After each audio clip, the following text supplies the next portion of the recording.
Hey Neil, how are you? How's everything going? Good, good, real good. How's everything with you? All good. First of all, thank you for taking the time. I appreciate it. No problem. Thanks for talking to me.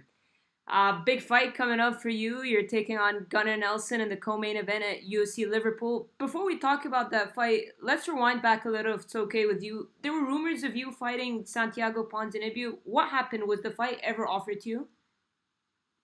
It was a fight that I was talking to the UFC about. I That was a fight that was going to go through, but through things that are out of my control, that fight ended up falling through.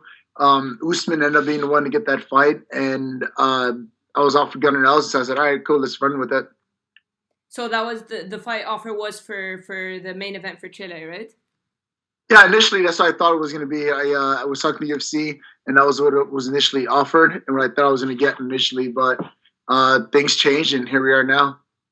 All right, and you land Gunnar Nelson. Were there any names offered to you beforehand? Because it seems like the whole welterweight top 10 has been booked in the last couple of weeks. So when the Pons interview fight didn't happen, it was right away Gunnar Nelson. Was there a process to it, or just right away they gave you Gunny? No, it was right away. I mean, as soon as it came that Pazinu was fighting somewhere else, I received the email asking if I wanted to fight Gunnar Nelson, and I was like, sure, absolutely.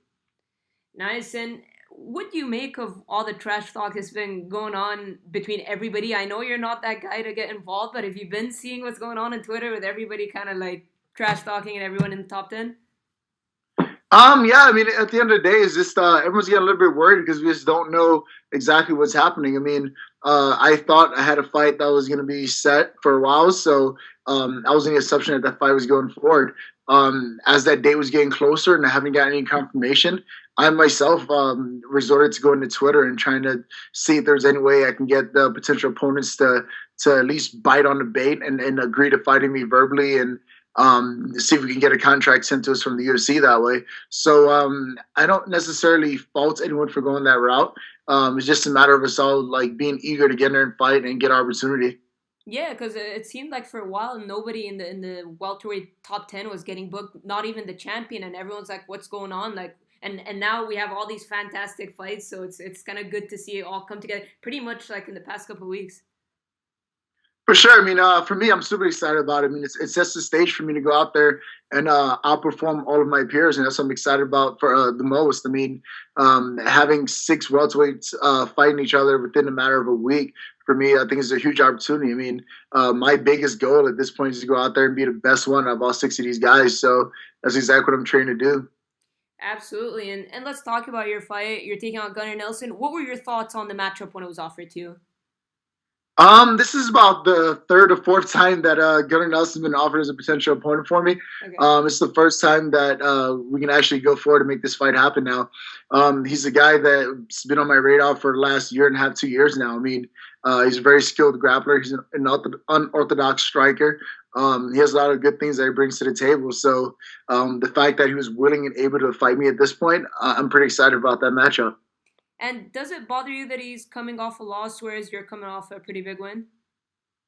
No, not at all. I mean, I wasn't too happy with my performances last year, so I'm in no position to tell who or pick and choose who I fight next. I mean, I feel like I could have done things better in the Condit fight, and we all seen how my fight with RDA played out. So I don't feel I'm necessarily in position to pick and choose who I fight next. I'm just grateful for the opportunity, and then I'm eager to go out there and just earn the next fight that I want, rather than sit back and try to uh, get a fight going through the political loops of it all. I'm just gonna go out there, put on an amazing show, and pretty much earn what I want. Nice, and you're of course coming off of a win over former interim champion Carlos Condit. Big win for you. You just said you weren't too happy with your performance. How would you assess your performance over Condit? What didn't you like? I mean, at the end of the day, I mean, that performance, like, I did get the win, but as far as like entertainment for when I look back at the fight, I was just kind of like, yeah, I can do a lot better than that. Like, I wasn't satisfied with the outcome of the fight just winning. I want to go out there and like put on a fight that like people are gonna remember for years and years to come. I feel like even though it was a great win against Carlos Condit, I feel like within a year, 2 years, that's be a fight that you're just kind of like, oh yeah, that fight did kind of happen. Whereas fights like that I've had in the past, such as the fight with Hector Lombard, even to this day, 3 years later, people come up to me like, "Dude, your fight with Hector Lombard was amazing. That was one of the best fights I've seen in years." And that's the reaction I want to get from people when I fight. I don't want to just win, but I want to have that fight where people are talking about it years and years after the fight already happened. Absolutely. And why do you think that was? I mean, was it something that he came out with that you didn't expect? Is it something from you personally you feel like you didn't perform the way you wanted to? What exactly do you attribute that to? Without making excuses, I mean, I know I went to that fight Mm-hmm. dealing with some injuries and some certain things like that. But in the sport of mixed martial arts, I mean, it's very rare that you go into a fight 100% anyway. So that can't be an excuse for me. But at the end of the day, just one of those things that I know I can do better, and rather than dwelling on the past and trying to come up with more excuses as to why I didn't do it, all I can do is get back out there and look to put on that fight that I want to put on for the fans. And now that you're fighting in May, like timetable wise, from December to May, is that good for you, like physically in terms of recovery and all that? Are you happy with that date in May? Yeah, I'm happy with it. I mean, it's only about a week later than when I was initially planning, so the May date definitely is something that works well for me. I have plenty of time to prepare for a very dangerous opponent in Gunnar Nelson, so I think it gives me a lot of time to really prepare and go into the fight as best prepared as possible in order to get that outcome that I'm chasing. Nice. And you're a guy that's always underestimated, at least in my opinion. And you hold some massive wins throughout your career over the likes of Carlos Condit, Calvin Gastelum, Hector Lombard, like you mentioned, Johnny Hendricks, and many more big ones. Do you get the feel that people underestimate you? I mean, do you pay attention to that at all, or do you not care? I also don't care. I mean, it's one of those things that I fighter. Right? So I love it when someone underestimates me and kind of walks in the fight like, Psh, at the fight, Neil, watch this. It'll be an easy fight for me. I mean, I almost like use that as fuel. I mean, it pumps me up so much going into a fight where I'm being underestimated or I'm being an underdog or something like that. I mean, I think the UFC had a stat during my last fight where I won like I think 11 out of 13 of fights where I was considered an underdog. So I love it. I mean, Yeah. if you look past me, I know it's a big mistake, and I'll feed off it and be in your face and come out with a win. Nice. I was going to mention that to you, yeah, because it's pretty remarkable how many times you were pitted as an underdog and then come out with the win. So I don't know what the odds are for this one, but are you expecting, what are you expecting the odds to be like? Do you pay attention to that or do you not care as well? Um, Going into the fight, I don't pay attention to it too much. There's just always something that pops up after the fact. I mean, after the fight's said and done, someone would come up to me and say, "Hey, do you know the odds were so and so going into that fight?" I'm like, "Huh, that was interesting." I mean, I didn't feel that way going into the fight, but it's pretty cool to see that. I mean, I think there was one fight with Kelvin Gastelum where UFC or Fox Sports One they did a poll as far as asking the fans and viewers who's going to win this fight. And I think it was like 81% of the viewers thought that Kelvin Gastelum was just going to completely beat me. And then it ended up being a great fight. I mean, Kelvin Gastelum's a skilled fighter. And we were able to go out there and put on a fight of the night for the fans, and it was pretty entertaining. So I enjoy it. I mean, it just adds fuel to the fire for me. Definitely. And I noticed something when this fight with Gunnar Nelson was booked. A lot of people are looking at your fight with Gunnar as kind of like everyone's like, yeah, that's a perfect fight to put on the Liverpool card in the sense that if Wonderboy for some reason couldn't make it to the fight, you or Nelson would be a perfect fill-in. Did you see that? Did you notice that people were saying that? Because a lot of people are saying that's a perfect to have a welterweight fight of that caliber on the same card.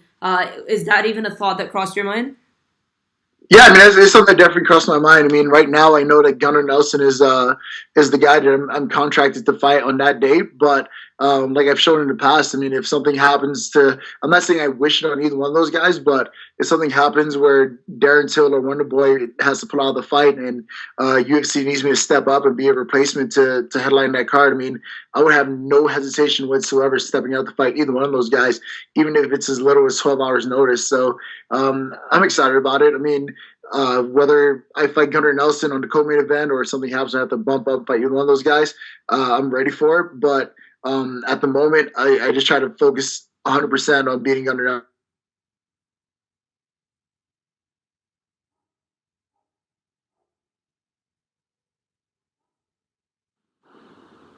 Yeah, you there? Sorry, it's going on hold for a second. a quick hold. A random phone call come through. Sorry about that. No worries at all. And how excited are you to compete in front of the English fans? I mean, Darren Till promises that the Liverpool crowd will be even louder than the Dublin one. So how excited are you to compete in front of them? I'm super excited. I mean, I've been one of the guys to travel all around the world and compete under the UFC banner. I've always wanted to fight in England. I always thought it was going to be in London at the O2 Arena, but I'm more than excited to go and be able to put a fight or a great fight for the fans in Liverpool. So to me, that's something I'm super excited about. I haven't fought in England yet, or anywhere in Europe for that matter. So I'm excited to go over there and put on a great show for those fans. And yeah, you said you've traveled quite a bit. You fought in Asia and in Mexico, pretty much everywhere. Are you kind of guy that likes to get some sightseeing in? I mean, how do you do it? Is it really just about the fight and you leave, or do you try to get some sightseeing in? Do you stay a couple of days after? Like, how do you usually do it? For me, it's just enjoy the entire process. I mean, at the end of the day, when I'm sitting back and looking at my career, when I'm 80, 70 years old, whatever it may be, there's going to be video of the foot or of my fights to kind of back it up. But the experiences of going to the countries that I've been, meeting the people that I've met, and being able to enjoy that with my closest friends, loved ones, and coaches is something that I'm going to hold close to my heart when it's all said and done. So that's something I look forward to. I mean, whatever country, whatever city, whatever place that this fighting career takes me, I'm looking forward to it. I'm excited about that. Yeah, because a lot of guys I feel like don't necessarily like to travel. I mean, I notice a lot of the Australians I talk to, every single one that I speak to and ask them like, would you want to fight in Vegas and or the big car? They always be like, no, we want to fight at home. They don't want to make the travel down. You seem like you're always down for it. So do you kind of see this as an advantage in terms of your career that it gets to take you all over the world?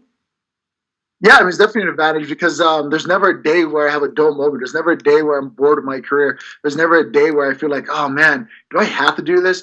Like whether I'm getting called to go fight in Australia last minute, like it's all exciting for me. It's all something I'm eager to do. I walk into that fight week and I'm excited, even though I'm cutting weight, even though I'm away from loved ones. I'm excited to be there. I realize that it's a privilege and honor for me to be where I'm at, and I embrace it all. So there's never a dull moment where I'm just kind of like, oh, do I have to go across the world for this fight? It's always like, oh, what? I get to go across the world to fight this person?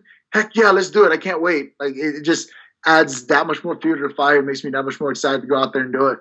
Yeah, because I would think if I were to ever try to imagine what it would be like, I would think that would be something exciting, like getting to travel and at the same time do something that you love. And this will probably be a bit of a hostile crowd considering that it's a European crowd, but that doesn't bother you, does it? I mean, you've done it before in Mexico, you've done it in your career. Yeah, not at all. I mean, I fought in Brazil 3 times, and Yeah. I don't think any fans are much more aggressive or much more eager to cheer on the hometown guy than they are in Brazil. I mean, they're chanting everything from "you're gonna die" to whatever else you can possibly think of, and throwing things and that kind of thing. So I wouldn't imagine it being any worse than fighting in Brazil. So I'm looking forward to it. I mean, if I get booed, so what? I mean, I'll go out there, I'll put on a great show, and afterwards those boos will turn to cheers. So that doesn't affect me at all. Nice. And how do you see the fight with Gunny playing out? What do you make of his skills? Where do you feel like he's most dangerous? I feel like Gunnar Nelson is most dangerous on the ground. I mean, I think he has like 10 or 11 submission wins under his belt. So I'd be an idiot to underestimate his ground game. I feel like that's where he prefers the fight to go. I feel that's where he has the most success. But I still can't look past the fact that he's a unorthodox striker with a pretty good karate background. So at the end of the day, I mean, it's one of those fights that's going to keep me on my toes and force me to take every training session throughout this training camp seriously in order to grow across the board. I mean, I feel like Gunnar Nelson is going to bring out the best in me. I'm going to have to be a better striker, a better grappler, a better wrestler in order to be successful in this fight. And that's what I'm looking forward to. I know that I can rise to the level of competition that my opponent's going to be at, and it's going to bring out the best in me. So I'm looking forward to it. Nice. And we spoke about all the recent welterweight bookings. I mean, what are your thoughts on these fights that have been made? Usman Ponzinibbio, Wonderboy Till, a rumored interim title fight between Colby and RDA. Or are you pretty surprised that they're going with an interim title fight considering that Tyron Woodley said that he's targeting July as a return?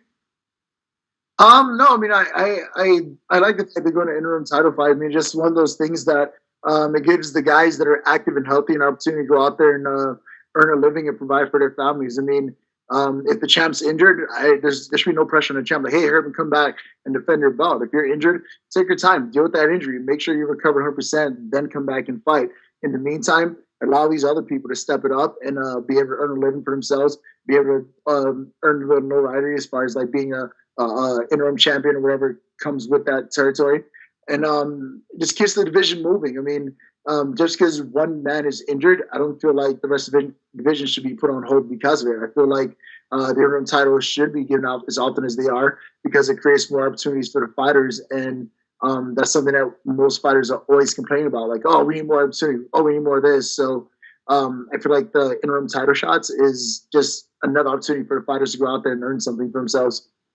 Yeah, because I felt like when Woodley was kind of chasing the money fights and all that, for some reason I felt like the entire welterweight division was put on hold, which I didn't quite understand. You had guys that maybe didn't want to fight guys ranked below them. You're one of the guys that often doesn't mind really fighting anybody. I mean, Gunnar Nelson is ranked below you, so did you get that sense that a lot of people are like, I don't want to fight somebody ranked below me, and it kind of put the whole division on hold? Now we're getting all these fantastic bookings, and I know sometimes there are discussions that like us journalists or people aren't aware of, but like, were you surprised? Do you get the sense that people were kind of trying to protect their rankings and people were kind of like, I don't want to fight this guy because he's ranked below? Did you sense that the whole division was kind of put on hold for a while? Yeah, absolutely. I mean, it's one of those things that I've fallen into in the past as well. I mean, there were times where UFC would offer me a fight against someone who I thought I was ranked higher than, and I'd be like, "Why are you offering me this fight? I deserve to fight a guy who's top 5, top 10, whatever it may be." And I would get caught up in my own ego, like, "Oh, I shouldn't be fighting this guy. I should be fighting so and so instead." But as I went on, and as with the UFC and my experience have taught me, is like, you know what? Those rankings don't mean a single thing at the end of the day.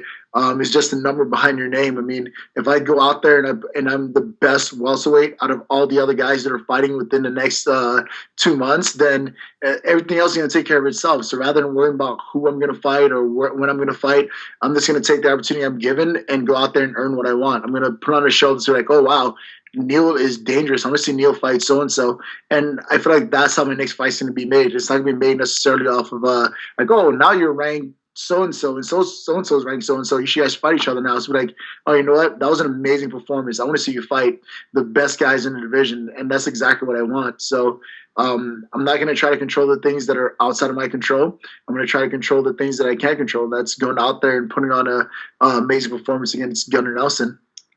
Definitely, and I feel like you're one of the guys that really got to the top 15 by purely being active. You had that crazy active couple of years. You got your way into. We've seen some people with one big win and they get into the rankings. You're one of those guys that really just kept active. So now, when you have a fight in May, I mean, when you look at 2018, how many fights are you targeting for this year? There's one of those things that, like, as long as my body holds up well, I'm able to take.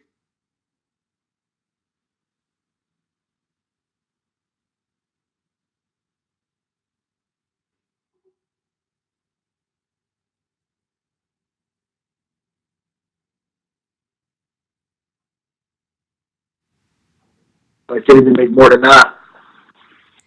I apologize because you were cutting up. Do you mind repeating that last line?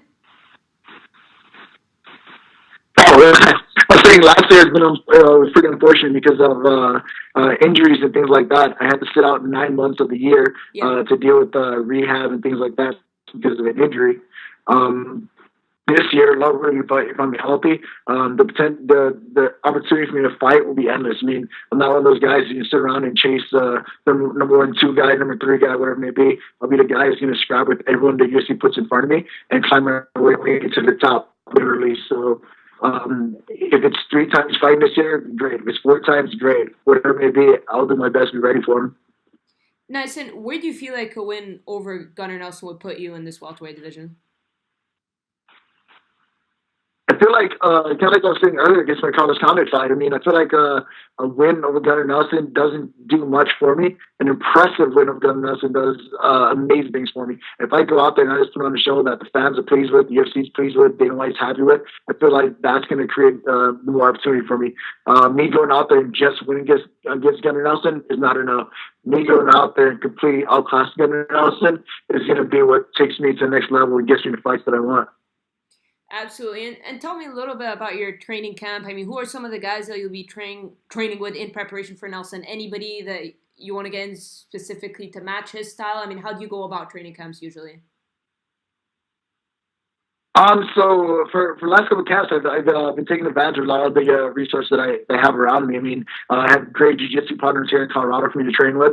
I have a great relationship with the guys over at Henzo and Gracie's for me to go out there in New York City and train for a bit. I have a pretty good relationship with Jake Shields. He's been a guy that I've trained with in the past, and I feel like he and I have a pretty good relationship. So these are all things that I'm going to kind of utilize during this training camp in order to make sure I'm as well prepared as possible going into this fight. Are you going to try to get in contact with Jake Shields to train for this one? Yeah, absolutely. I mean, Jake Shields is based out of New York City now, training with Henzo. Where I train jiu-jitsu in Colorado, it's Henzo affiliate. During this year, I've gone to New York quite a few times and train with the guys there. I'll continue that and head out to New York for train with Jake Shields and the team out there at Henzo Gracie. Nice. And I ask fighters this all the time, but are you a kind of guy that watches a lot of tape on your opponents, or do you leave that to your coaches? Do you like to or do you in general watch the fights? Like, do you consider yourself like a UFC fan? Do you watch the fights every Saturday? Do you pay attention to your division, or is this kind of something that you let your coaches do? Absolutely, man. I sit back and I just watch the fights, just for my entertainment. I mean, something I love. I mean, I've been a fan of UFC and MMA since I was in high school, so I definitely sit back and I enjoy the show, so to speak. But when it comes to making game plans and scouting opponent, I feel like I have one of the best guys in my corner break down film, and that's Nate Marquardt. I mean, I'll sit down with Nate Marquardt and watch film on opponents, and the way he breaks it down for me is better than I've seen anyone do in the past. I mean, he's able to break down someone's striking, their wrestling, their grappling, just all aspects of someone's MMA game, and make it pretty clear for me where I need to be successful. So having Nate in my team when breaking down film is definitely something that I cherish and is pretty important to me going into a fight. Absolutely. And before I let you go, I really appreciate the time. I want to ask your prediction for these upcoming welterweight bookings. Who do you think takes it from Usman and Ponzinibbio? Yeah, just to be honest with you, like when it comes down to me saying like publicly, like, oh, who I think is gonna win, who I think is gonna lose, these things. When it comes to welterweights, I tend not to want to say who I think is a win or lose, because then it kind of looks like, oh well, you want this person because you're friends with them, or you're afraid of this guy or afraid of that guy. Like at the end of the day, like I want to sit back and watch these guys fight and make the best man win, whether it's Usman or Ponzinibbio, whether it's Till or Wonderboy. I want to sit back and let the best man win and be ready to face the winner of either one of those fights. So that's how, as opposed to like, oh, I really hope so-and-so wins this fight. It's just kind of like, you know what, may the best man wins. I wish you guys both the best. And just know I'll be watching, training, and waiting for you guys if and when you win. Fair enough. And all right, how about your fight? How do you see it playing out? If you don't want to give a prediction, just how do you see the fight playing out between you and Gunny? I feel like it'd be a great fight. I mean, Gunnar Nelson is a very skilled striker. He's an amazing grappler. So I feel like knowing that going into the fight, he's going to force me to rise to the occasion and really make sure that my technique and my skills are on point. So I feel like this is going to be one of those fights that's like super action packed. I mean, I know that I can't allow myself to sit inward for too long because he's great at taking advantage of those opportunities. So it's a fight where I have to be on my toes and keep it real high pace in order to be successful. All right, Neil. Well, thank you so much for your time. I really appreciate it. Best of luck in Liverpool. I'm pretty sure people are really excited about this card. They're looking at this as one of the better European cards the UFC have put in a very long time. And I could sense the reaction when your fight with Gunny was announced and then added to that card as well. Very positive reaction from the fans. So I'm pretty sure it's going to be a great fight and a great night of fights and a great crowd. So best of luck on May 27th. Awesome. Thank you. I really appreciate it.